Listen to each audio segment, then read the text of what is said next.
Fawn and I are here to talk about a very important topic today, and that's hair loss. I remember maybe 2 or 3 months ago, I took a picture of myself in bright light and really noticed some thinning here. And I thought, oh my God, that cannot be my hairline. It just can't be. And it felt like a punch in the stomach. I'm 28 and I've been dealing with hair loss on and off for many years. But probably the worst part hasn't been the hair loss itself. It's been the spiral, wondering if it's normal, wondering if it would stop, thinking maybe it's just me. So, if you're a woman dealing with hair loss and you feel embarrassed, confused, alone, this video is to show you that you're not. And I want this video to feel like the video I wished I had seen when I realized that something was changing. Not all hair loss is the same, and not all treatments are either. I'm going to be going over what actually has some science behind it and what's more just viral nonsense. In this video, I hope you take away some of the stuff I really wish I had known when I first started dealing with hair loss myself. Just a quick disclaimer, I am not a doctor.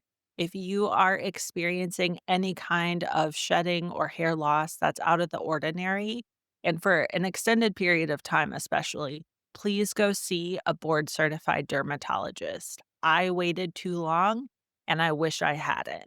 Let's go over the different kinds of hair loss because that really depends on what kind of treatment will actually work best for you. If you're noticing all over diffuse shedding, on your pillow, on the floor, and you've had some big hormonal, nutritional changes, that could potentially be telogen effluvium. That is good news though, because that's often temporary. And once you remove the trigger, then usually the hair loss goes away. Now, if you're noticing gradual thinning on top, all over in the crown area, or you're just noticing your part is getting wider, then that could be your classic female pattern hair loss, which is actually the most common type of hair loss for women. If you're seeing round, smooth, bald sections pop up, that could be alopecia areata. And that's something that you want to get checked out sooner rather than later because that is an autoimmune condition. So early treatment can help immensely. Something that is really common for people who wear tight hairstyles quite frequently, like buns and ponytails, is traction alopecia. So if you're noticing a lot of hair loss right around your hairline, then that could be the issue. Something I do want to mention is that if you are experiencing burning or itching along with this hair loss, either where your eyebrows are, your eyelashes, or on your scalp, please go see a doctor as soon as possible because that could be indicative of something more major going on. And I would also like to mention that you can have more than one type of hair loss at the same time. It's possible to have female pattern hair loss but also have something like traction alopecia from wearing tight styles. So just because you have one type of hair loss doesn't preclude you from any other kind of hair loss. It's actually very common to have multiple issues going on that lead to hair loss. And I actually think that's what happened to me. It's important to understand how hair actually grows. There's a big difference between losing a lot of hair and not growing enough hair. And these are two very different problems. So your hair runs on a 3-stage cycle.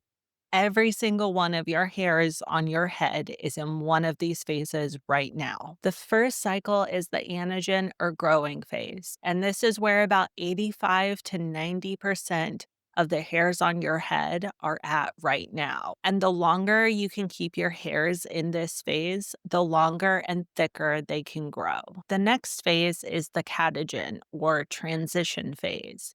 This is when hair growth slows down, follicles shrink, and think of it like an intermission. It only lasts a couple of weeks and your hair is getting ready to clock out. The third and final phase is the telogen or resting phase. So this is the last phase before your hair falls out, and it will eventually. Here's what trips people up. your hair is really on a 3-month delay. The crash diet you followed in January is now the hair that's in your shower drain in April. So if you're trying to figure out why your hair is falling out, rewind your life a few months and ask yourself what was going on at that time.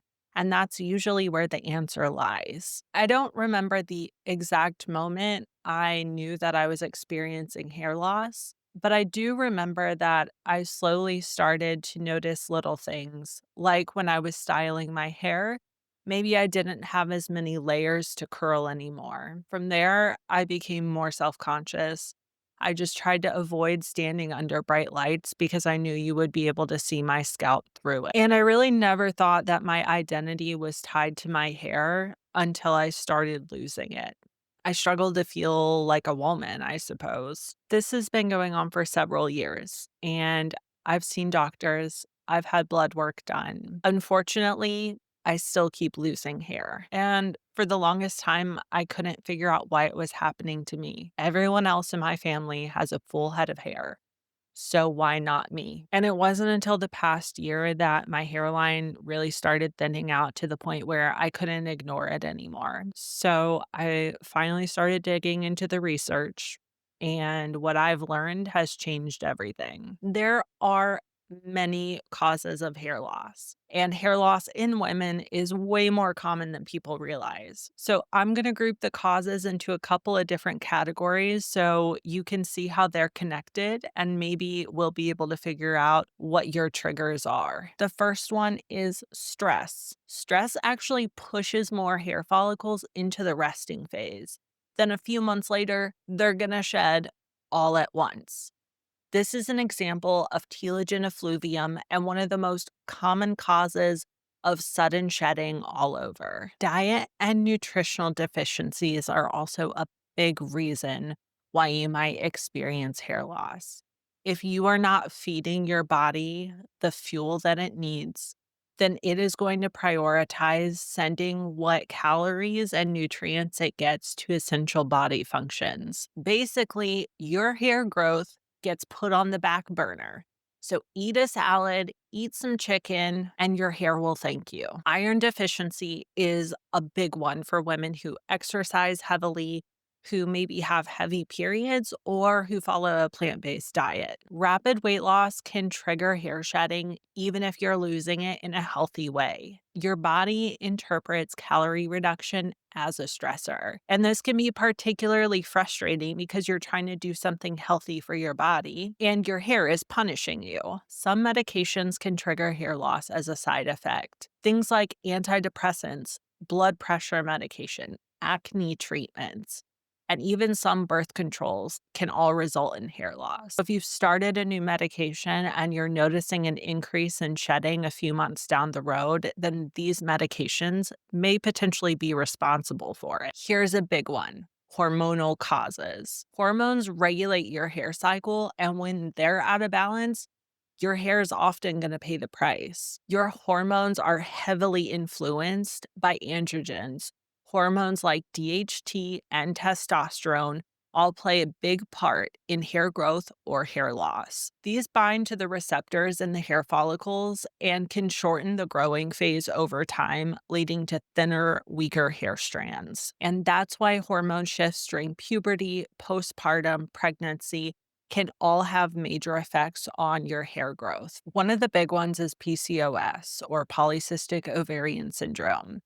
This can increase your androgens and disrupt the hair cycle. With PCOS, the growth phase shortens, hair follicles shrink, and fall out more easily over time. If you're dealing with a sudden onset of irregular periods, weight gain, acne, or a sudden increase in body hair along with your hair loss, then PCOS might be something worth looking into. Another one that has to do with hormones are thyroid issues. Having both an underactive and an overactive thyroid can cause hair loss. Your thyroid regulates metabolism, and when it's off, your hair growth cycle can slow down as a result. And this is fairly easy to test for. So if you haven't gotten your thyroid checked, just see your doctor about it. Another big category are autoimmune conditions. This is where your immune system has just gone haywire and starts attacking your body in different ways.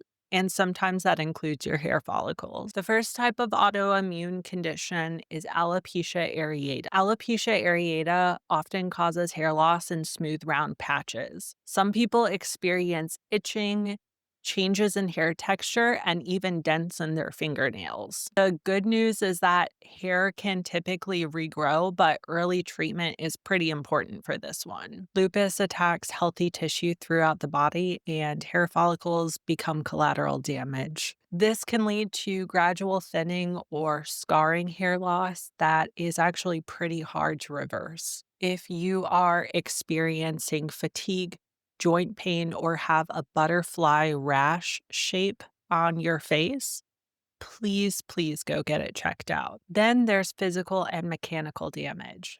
This type of hair loss is typically within your control, which is both good and bad news. Now, traction alopecia comes from hairstyles like slicked back buns, heavy wigs, extensions, braids, anything that causes a lot of pulling on your hair. Now, the bad thing about this is you might not notice it until the damage becomes quite significant. So, the earlier you ease up on the tension, the better your chances are of having your hair grow back or to prevent hair loss. Now, female pattern hair loss or androgenetic alopecia is one of the most common types of hair loss, and it's largely genetic. It typically shows up as widening of the part or thinning of the crown, but the hairline largely stays intact. It is progressive and it tends to get worse over time without intervention, but there are treatments out there that can help. Now, aging naturally thins the hair fibers. It doesn't mean that you're out of luck, but it does mean that the strategies that you used when you were 25 are going to look a lot different from when you're 45. Then there are medical treatments and serious illness. Chemotherapy and radiation target rapidly dividing cells, including hair follicles. This type of hair loss is usually temporary, and hair regrowth typically happens once treatment ends. Serious illness or injury can cause rapid shedding a few months later because your body is simply in shock. But the good news is that this is usually temporary as well. Now that we've covered the majority of categories that can cause hair loss, let's talk a little bit about what was actually going on with me. For years, I had no idea what was causing my hair loss. It would thin out, seem to recover, then thin out some more, and continue in those rapid cycles. And it felt random. It felt frustrating, and I couldn't figure out what was going on with me. For me, telogen effluvium has definitely played a role. My worst hair loss seems to line up with the worst stressors that I've had in my life. And more recently, I've noticed that weight loss has been a major trigger. I started off the year of 2025 at 175 pounds and lost about 40 pounds within the calendar year. Now, I wasn't crash dieting, but my body still reacted.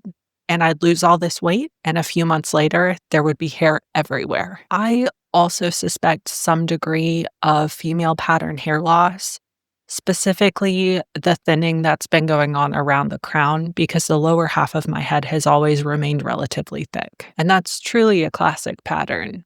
Unlike telogen effluvium, though, that just doesn't bounce back as quickly. Now, I was also on some medication for a while a few years back that probably led to some hair loss. That was a known side effect.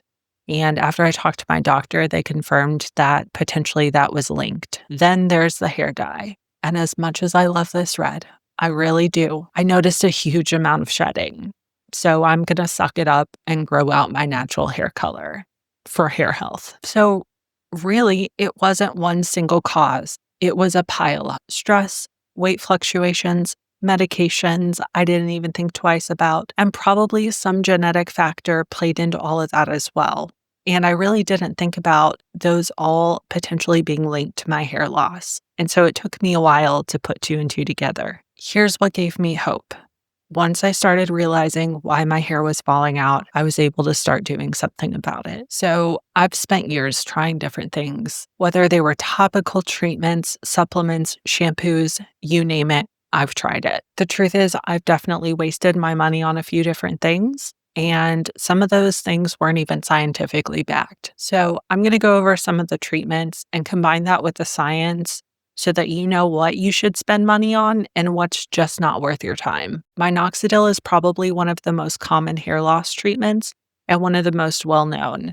It's also sometimes referred to as Rogaine, which is the brand name. So minoxidil works by creating blood flow to the hair follicles, pushing them back from the resting phase into the growing phase. Over time, it can actually reduce and reverse miniaturization, meaning that it can make those thin, wimpy strands of hair thick and full again. According to the Journal of the American Academy of Dermatology, this form of treatment works for about 30 to 40% of women experiencing female pattern hair loss. It comes in both foam, liquid, and oral forms, and it can take up to 4 months to see initial improvement and up to a year to see the full results. Something you do need to know is that it can actually cause more hair shedding initially before you start to see new hairs grow back in.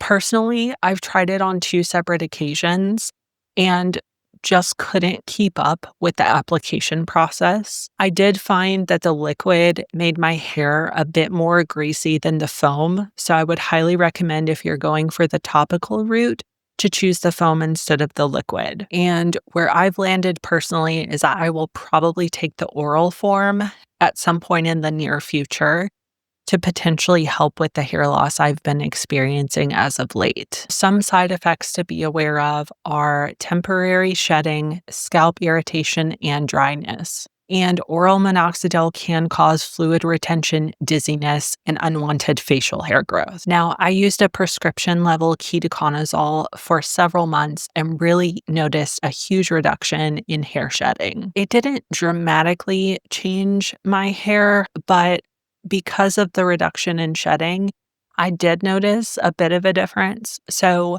I would highly recommend if you go this route to potentially mix it with another treatment that would work well for you. It can definitely help create a healthier environment for hair follicles, but it might not totally reverse the hair loss by itself. Now, I'm not using it currently, but that's something that I'll probably get a prescription for since I've been noticing an increase in shedding more recently. Then there's red light therapy, and you have probably seen this advertised everywhere.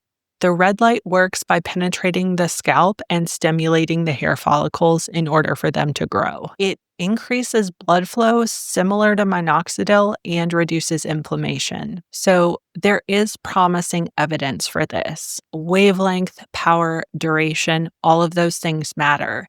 So the devices that you can get at home versus, let's say, a fully powered red light bed that you would be able to get in a spa-like setting are probably going to vary in effectiveness greatly. The thing about red light is it can't bring back dead hair follicles. Once follicles have died off from an area, there's really nothing you can do to regrow it, including the red light. The research is encouraging but not conclusive. It might be a helpful thing to add to your routine, but I wouldn't count on it as your primary form of treatment. PRP, or platelet-rich plasma therapy, is a bit more invasive, but its results are promising. Blood is drawn from your arm, then processed to concentrate the platelets and injected into your scalp. The growth factors and platelets stimulate your hair follicles and can encourage hair density. Now, this form of treatment is probably most effective for those with female pattern hair loss, but also could be promising for those experiencing telogen effluvium. Usually there are 4 to 6 sessions spaced 4 to 6 weeks apart, and then maintenance sessions are required every 4 to 6 months. And that's the thing, results are not permanent and you will need ongoing treatment. Side effects are generally mild, some scalp tightness, swelling, redness, but generally those resolve within a day. With this one, cost is perhaps the biggest barrier. Treatments can range from $500 to $2,000 per session. Once you factor in the initial investment plus the ongoing treatment, it is a really big investment, and it's one that you would need to stick to in order to maintain your results. I personally haven't tried it, but it is on my list as kind of a last resort if other treatments don't work for me. There are a few other treatment options worth mentioning. Corticosteroids are often a first line treatment for those with alopecia areata. Those are usually given as injections or topical creams, and they work by calming the immune system and the inflammation response as a result. If you are seeing patchy hair loss, please go get it checked out. Early interventions are key here. Spironolactone is an anti-androgen medication that can help with female pattern hair loss by blocking DHT. This is a medication that is used off-label and is by prescription only. If you think that hormones play a factor in your hair loss, then talk to your doctor about this medication. Now, hormone therapy could be a good option if you are perimenopausal or menopausal and experiencing hair loss as a direct result of this. This might mean trying anti-androgen medication, hormone replacement therapy, or adjusting your birth control. But these are all options to discuss with your doctor based on your experience. I've tried several different supplements that are meant for hair loss, one of them being Viviscal. I really wanted this one to work. It is a supplement with a proprietary marine complex mixed with biotin, zinc, and a few other ingredients. This is something that I picked up at Target. They also sell it at Walmart. It's pretty easy to find as an over-the-counter intervention. Now, I really wanted this one to work. I took it for a full year, not a few months, a full year. And I can't say that I experienced a reduction in hair shedding, nor did I notice a difference in the density on my scalp. I really wanted this one to work, but in my personal experience, I cannot recommend it. Then there's biotin and hair growth gummies. I've tried the standalone biotin, and the result for me was nothing. Biotin deficiency is actually pretty rare. If you are eating a well-balanced diet, then you're probably already sufficient in the vitamin, and taking the supplement might not mean any change in your own personal journey. So what I would say is that you should save your money unless you have a confirmed deficiency. What I'm using now isn't a perfect routine. It's just where I've landed after some trial and error. And truth be told, I'm still trying new things all the time to see what works best for me and my hair type, as well as my hair loss. These are products that I genuinely do feel have been helping with my hair loss or just the general quality of my hair. So for shampoo and scalp care, first things first, I wash my hair maybe 2 to 3 times a week. And I interchange the type of shampoo and products that I'm using. This first shampoo is the Verb Density Peptide Serum Shampoo. I feel like it really helps remove buildup because I do have very oily hair, and it seems to help kind of fluff up some of the volume that I need. So that shampoo is pretty lightweight. It doesn't seem to leave any buildup, and it helps get rid of some of the oils because I do tend to have a very oily scalp. When I use the Verb shampoo, I also follow it up with the Matrix Food for Soft, and that is just a 5 to 10 minute hair mask that I leave on. I just started using this and am really enjoying it. It does make my hair feel softer and stronger. So the other shampoo and conditioner that I switch out with is the Redken All Soft. I use both the shampoo and conditioner in this. This shampoo and conditioner is not specifically for hair loss, but I do find that I have way more breakage when my hair gets dried out, which does happen pretty frequently. My hair doesn't seem to be as prone to breaking when I'm using the Redken shampoo. As far as leave-in treatments and other scalp treatments, I've also been using the Redken All Soft leave-in treatment. Even on the days that I don't use the All Soft shampoo and conditioner, I've been putting that in my hair, and that is something that I also feel has really been helping with the actual texture of my hair and keeping it from breaking as much. I use the Verb Density Serum, and that is something I put on my scalp every night before I go to bed. I do think it's made a pretty big difference, but I've only been using it for a few months now. So, if anything, I've noticed maybe less shedding than I was having, but it's really kind of hard to say how much it's made a difference in my hair regrowth. I do think it helps make my hair look fuller, and for that reason, I will continue to use it. Now, a good hair oil that I've found is the Lovely Locks hair serum, and this is just made with lavender oil, says vitamin E, coconut, and avocado. And I'll typically put that kind of on the ends of my hair if it's starting to get tangled or it feels really dry. And I got that from a local place called Down to Earth. So it might not be something you can find everywhere. It is a heavier oil, so I don't use it always, but it is good to have around when I want it. I recently did a huge overhaul of my brushes and tools. That's what I use the most, and I think that it makes a huge difference in your scalp and hair health. The first thing I use is a boar bristle brush.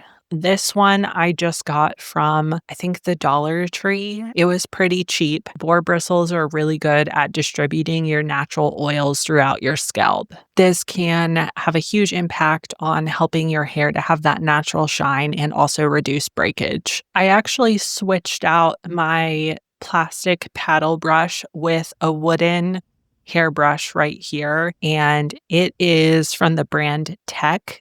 I paid way too much money for it. I'm not proud of it, but you can find cheaper alternatives on Amazon. The thing that I was looking for was just something where the bristles were actually made out of wood instead of plastic. The thing I like most about this brush is that it's gentle and it doesn't create static. Right here we have the Mondial horn comb. I also paid way too much money for this. But the thing about a horn comb is that once again, it's not plastic. It won't cause static. And I'll use this to distribute things like serums throughout my scalp. And I find that, at least on paper, it should help with preventing breakage and distributing natural oils as well. They do have natural horn combs on places like Amazon. You're more than welcome to buy whatever works for you, but definitely using natural fibers and natural products instead of plastic materials are really, really good for your scalp. Now, I will link all of these products below, but do what works best for your hair. I would highly encourage you to see a doctor, a dermatologist, and figure out what's going on with you. Also, some of these products might not work for you depending on your hair type. Mine tends to be pretty oily at the scalp, but then my ends, regardless of whether they are bleached or not, tend to get really dry and they are kind of wavy. And so they get really tangled and start to break off. I've really tried to cut back on putting my hair back in slicked back hairstyles, which is what I was doing for a long time. But if I do pull my hair back, I use these slip silk hair ties, which are supposed to help prevent damage. Not sure how true that is. And then if I am going to kind of put my hair back, I'll use a claw clip where that's maybe less tension to just pull my hair back and get it out of my face. There are a lot of promising solutions online. There are ads everywhere, whether it be on TikTok, on Instagram. I would certainly caution anyone who is being promised a dramatic before and after from a social media ad. Hair loss is incredibly individual, and there are really no miracle cures. A lot of these products online promising dramatic before and afters are not backed by clinical evidence. Many photos and videos are often manipulated for these products. Reviews are also incentivized or fake. I would be extremely skeptical of any product that is promising a dramatic change in hair loss without the approval of the FDA. At the end of the day, if it seems too good to be true, it is. So here's your plan of action. Information without action is really not very useful, and I do not want you to leave this video feeling overwhelmed in any way. So let's build your plan of action. Step 1, start with what you already know. Go back to that quiz at the beginning. What type of hair loss sounds the most like you? Then review your life for the past 3 to 6 months. Was there significant stress? Were there diet changes? Step 2 is to decide if you need to see a professional. Sometimes a professional can help you figure out in one appointment what you've been trying to piece together for a few months or even a few years. Now, you definitely need to see someone if you are experiencing sudden or rapid hair loss, if you're noticing bald patches anywhere on your head, if you're noticing itching or burning on your scalp, or if you're noticing that you're also losing hair on your eyebrows and your eyelashes. Now, especially if you've noticed that this hair loss is affecting your mental health, or if you've been trying different treatments on your own for the past 6 months and really haven't gotten anywhere, please go see someone. Even if your hair loss feels not that bad, getting a baseline evaluation can be incredibly helpful.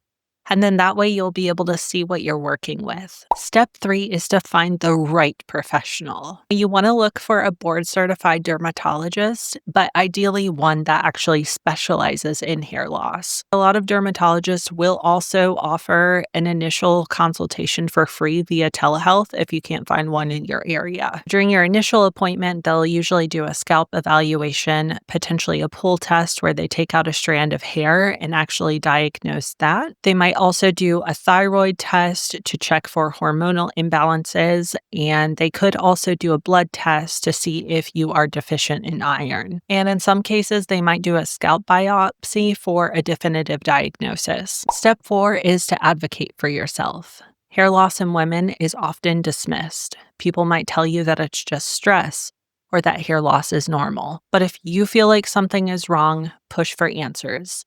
Definitely take progress photos of yourself. If you've noticed change over time, it can be incredibly helpful to see that progress. When you're at your appointment, make sure you ask pointed questions. And if you don't feel like you're getting all the answers or you're being taken seriously, find a different doctor that'll work with you. Step 5. There are low risk things that you can start doing today. Be gentler with your hair. Try to avoid slicked back hairstyles that could cause traction alopecia. And a big one is to reduce heat styling. If you can let your hair air dry or use a cool setting instead of heat, that's optimal. Make sure you're keeping your scalp clean. Consider scalp massages and use an anti-dandruff shampoo if necessary. Look at your nutrition. Stay hydrated, make sure you're eating plenty of protein and meeting your calorie count for the day. Both for you and your doctor, it's important to document your progress. Make sure you're taking photos of your scalp and where you're seeing hair loss. Don't take these photos too often, but keep up with them every few weeks and document what you've been trying.